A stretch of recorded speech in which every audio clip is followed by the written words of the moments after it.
നോക്ക്, ഉമ്മയോട് കയർക്കുന്ന മക്കള്, ഉമ്മാനെ ചീത്ത വിളിക്കുന്ന മക്കള്, ഉപ്പാനെ ഭീഷണിപ്പെടുത്തുന്ന മക്കള്. അല്ലാഹുവേ പടച്ചവനെ, നമുക്ക് അല്ലാഹുവാ പ്രതിഫലം തരുമോ? മാതാപിതാക്കളെ ഭീഷണിപ്പെടുത്തുന്ന മക്കളുടെ കാലവാ. എടാ, നിനക്ക് എവിടെയാണ് ജോലി കിട്ടിയത്? എങ്ങനെയാ ജോലി കിട്ടിയത്? എങ്ങനെയാ പണമുണ്ടായത്? എങ്ങനെയാ നല്ല പെണ്ണിനെ കിട്ടിയത്? എങ്ങനെയാ കൊട്ടാരം പോലെയുള്ള വീട് കിട്ടിയത്? നിന്റെ കഴിവ് കൊണ്ടാണോടാ? പാവപ്പെട്ട നിന്റെ ഉമ്മയും ബാപ്പയും സുജൂദിൽ കിടന്ന് ദുആ ചെയ്തിട്ടാ കിട്ടിയത്.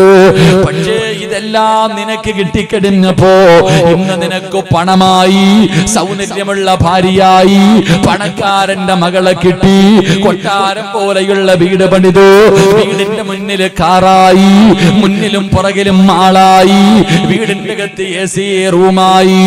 ആ സമയത്ത് പെറ്റതള്ളയോട് പറയുന്നത് എന്തെന്നറിയോ? ഇന്ന് പല മക്കളും തന്റെ മാതാപിതാക്കളോട് പറയുന്ന വാക്കെന്തെന്നറിയോ? എന്തെങ്കിലും കഴിച്ചിട്ട് ഈ വീടിന്റെ അകത്ത് മിണ്ടാതെ ഇരുന്നു കൊള്ളണം. ഭീഷണിപ്പെടുത്തുകയാണ്. എന്തെങ്കിലും കടിച്ചിട്ട് ഈ വീടിന്റെ അകത്ത് രണ്ടുപേരും മിണ്ടാതിരുന്നു കൊള്ളണം. മുത്തുനബി പറയുന്നു, സ്വഹാബാ, മക്കള് മാതാപിതാക്കളെ ഭരിക്കുന്നത് കണ്ടാൽ ലോക അവസാനത്തിനെ പ്രതീക്ഷിച്ചു കൊള്ളണമെന്ന് ആദരവായ പ്രവാചകൻ നബി മുഹമ്മദ് മുസ്തഫ. പണ്ട് മാതാപിതാക്കളെ മക്കളോട് പറയുമായിരുന്നു, മക്കള് മാതാപിതാക്കളെ നിയന്ത്രിക്കുന്ന കാലവാ. മോനെ, വളർന്നു പോയോടാ, നിന്റെ ഉമ്മാനെ നന്നാക്കാ, നിന്റെ ഉമ്മാനെ പൊന്നുമോനെ നിലയ്ക്ക് നിർത്താ. നിന്റെ ഉമ്മാനോട് നീ കാര്യങ്ങൾ പറഞ്ഞു നിന്റെ ഉമ്മയുടെ മനസ്സ് വേദനിപ്പിക്കാ. നീ വളർന്നു പോയോ? വാപ്പയെക്കാല് വളർന്നു പോയോ? ഉമ്മയെക്കാല് വളർന്നു പോയോ? മോനെ, അല്ലാഹുവേ, അവിടുന്ന് മഹാനവറുകൾ പറയുകയാണ്, എന്തേ എന്ന് പോലും ചോദിക്കരുതെന്നാ. മാതാപിതാക്കളോട് എന്തെങ്കിലും പറയുമ്പോ എന്തേ എന്ന് പോലും ചോദിക്കരുത്. അല്ലാഹുവിന്റെ ഖുർആൻ അവിടുന്ന് പറഞ്ഞത് ചേ എന്ന് പറയുന്ന വാക്കുപോലും പറയില്ലേ, ചേ എന്ന വാക്കുപോലും പറയില്ലേ. അതുകൊണ്ട് എന്റെ പ്രിയമുള്ളവരോട്, അല്ലാഹു നാളെ സ്വർഗ്ഗത്തിൽ ഈ പ്രതിഫലം തരണമെങ്കിൽ രണ്ടാമത്തെ കാര്യമെന്താ? മാതാപിതാക്കളുടെ മുന്നിൽ ശബ്ദമുണ്ടാക്കല്ലേ, ശബ്ദമുയർത്തി സംസാരിക്കല്ലേ. പെങ്ങളെ, ഖദീജ ബീബി റളിയല്ലാഹു തആല അൻഹയ്ക്ക് മുത്തുകൊണ്ടുണ്ടാക്കിയ ഒരു വില്ലയുണ്ട്. നാളെ പടച്ച റബ്ബിന്റെ സ്വർഗ്ഗത്തില് ഖദീജ ബീബി റളിയല്ലാഹു തആല അൻഹയ്ക്ക് ഒരു മുത്തുകൊണ്ടുണ്ടാക്കിയ ഒരു കൊട്ടാരം അല്ലാഹു കൊടുക്കുകയാ. ഒരു മനുഷ്യനും ശല്യം ചെയ്യൂല, ഒരു മനുഷ്യന്റെ ശല്യവുമില്ല. പടച്ചവനെ, മനോഹരമായ ഒരു കൊട്ടാരം അല്ലാഹു കൊടുക്കുന്നത് എന്തിനെന്നറിയോ?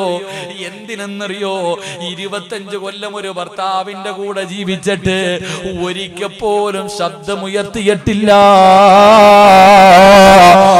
നബിയുടെ കൂടെ 25 കൊല്ലം ഒരു പെണ്ണ് ജീവിച്ചു, ഒരിക്കൽ പോലും ശബ്ദമുയർത്തി സംസാരിക്കാത്തതിന് അല്ലാഹു കൊടുത്ത പ്രതിഫലമാണെന്ന് നബി മുഹമ്മദ് മുസ്തഫ സല്ലല്ലാഹു അലൈഹി വസല്ലമ തങ്ങൾ പറയുമ്പോ മൂന്നാമത്തെ ഗുണമെന്തെന്നറിയോ? ഹത്താ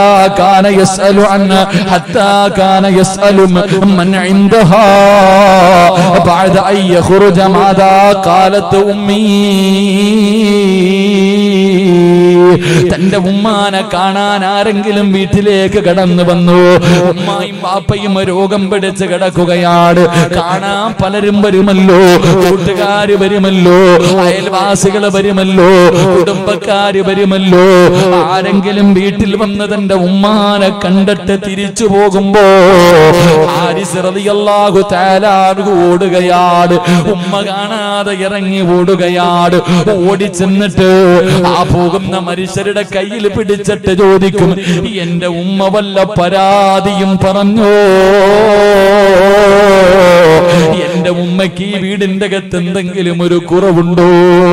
ചീത്ത വിളിക്കാനല്ല, ഉമ്മാനെ ഭീഷണിപ്പെടുത്താനല്ല, എനിക്കതൊന്ന് ചെയ്തു കൊടുക്കാനാ, എന്റെ ഉമ്മയുടെ ആഗ്രഹമൊന്ന് സാധിച്ചു കൊടുക്കാനാ. പടച്ചവരെ, ഉമ്മ നമ്മളോട് പറയാറില്ല, പല മാതാപിതാക്കളും നമ്മളോട് പറയാറില്ല. പക്ഷേ വീട്ടിൽ കാണാൻ വരുന്ന കൂട്ടുകാരോട് ഉമ്മ തന്റെ കുറവുകൾ പറഞ്ഞു കൊടുക്കും. ഈ സഹാബി ചോദിച്ചറിഞ്ഞിട്ട് അത് ചെയ്തു കൊടുക്കുമായിരുന്നു എന്ന് നബി മുഹമ്മദ് മുസ്തഫ സല്ലല്ലാഹു അലൈഹി വസല്ലമ തങ്ങൾ പറയുമ്പോ, സഹോദരാ, എന്റെ പ്രിയപ്പെട്ട സഹോദരിമാരെ, ഈ പ്രതിഫലം നിങ്ങൾക്ക് വേണോ?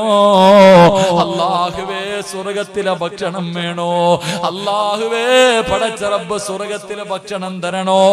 സ്വർഗ്ഗത്തിലൊരു കൊട്ടാരം വേണോ? ഉമ്മാന് ഭക്ഷണം വാരിക്കൊടുക്കുമോനെ. ഉമ്മായുടെയും വാപ്പായുടെയും മുന്നിൽ ശബ്ദമുയർത്തല്ലേ.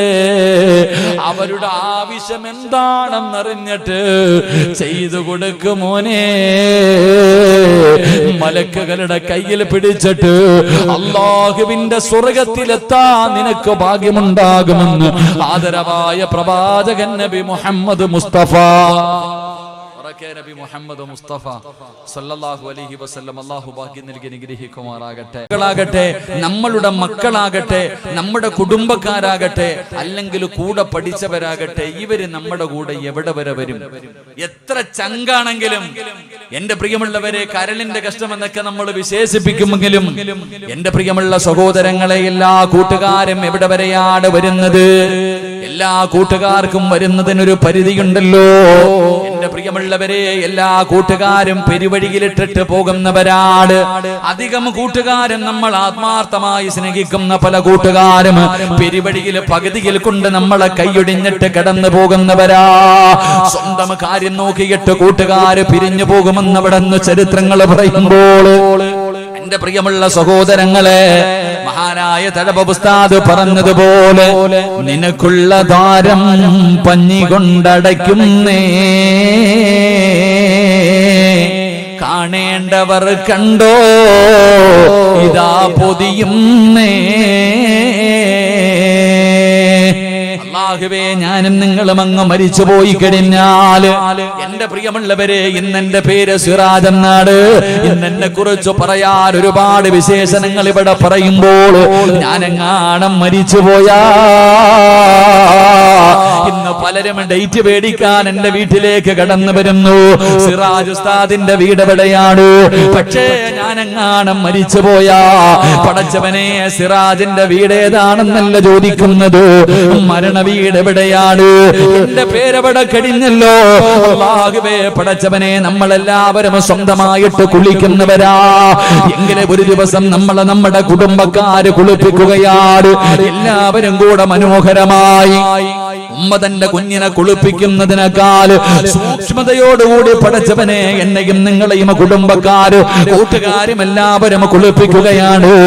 എന്നിട്ടതാ വീട്ടിന്റെ അകത്തേക്ക് കൊണ്ടുവച്ചു 3 കഷ്ടം വെള്ള തുണി എടുക്കുകയാ. ജീവിതത്തിൽ ഒരിക്കലും ധരിക്കാൻ ഇഷ്ടപ്പെടാത്ത, ഒരു മോഡലുമില്ലാത്ത, ഒരു കരയുമില്ലാത്ത 3 കഷ്ടം വെള്ള തുണി എടുത്തിട്ട് വിരിച്ചിട്ട് അതിന്റെ മുകളിലേക്ക് എന്നെയും നിങ്ങളെയും പിടിച്ച് കിടത്തിയിട്ട് അതാ പടച്ചവനെ അവിടെ നിന്ന് വിളിച്ചു പറയുകയാ, കാണണ്ടവർ കണ്ടോ പൊതിയാ പോകുകയാ, ജനാസ പൊതിയാ പോകുകയാ, കാണണ്ടവർ മുഴുവനും കണ്ടോ. അല്ലാഹുവേ, വല്ലാത്ത തിരക്കാണ്. അവസാനം കാണണ്ടവർ മുഴുവനും കണ്ടതിന് ശേഷം മൂക്കിന്റെ ദ്വാരത്തിലേക്ക് പഞ്ഞു കയറ്റി വെച്ചിട്ട് അവസാനം എന്റെയും നിങ്ങളുടെയും ജനാസ എവിടെ നിന്ന് പൊതിയുകയാ. അവിടെ നിന്ന് മയ്യത്ത് പൊതിഞ്ഞു കഴിഞ്ഞു. അതാ പടച്ചവനെ, മയ്യത്ത് കെട്ടിനകത്ത് വെച്ചിരിക്കുന്ന സ്ട്രെച്ചറിന്റെ അകത്തേക്ക് എന്റെയും നിങ്ങളുടെയും ജനാസ എങ്ങോട്ട് എടുത്ത് വെക്കുകയാണ്. അത് ചുമലിലേക്ക് ഉയരുമ്പോ അല്ലാഹുവേ, മഹാനായ തലബ ഉസ്താദ് പറയുകയാണ്, ആ ജനാസ തോളിന്റെ മുകളിലേക്ക് ഉയരുമ്പോ മയ്യത്തു കട്ടിൽ തോളിലേക്കുയരുന്നേ. പുരയ്ക്കുള്ളിലപ്പോൾ രോദനം കേൾക്കുന്നേ. ജനാസ ജനാസ അവിടെ നിന്ന് ഉയർത്തി കഴിയുമ്പോ അതാ വീടിന്റെ അകത്തിരുന്ന് വല്ലാത്ത കരച്ചലിന്റെ ശബ്ദം കേൾക്കുകയാ. അല്ലാഹുവേ, അതാ ക്ഷമ വിട്ട ഉമ്മയും പൊന്നുമകനെ എന്നെ കൈവിട്ടു പോന്നോ കാണലം ആ പൊന്നെ.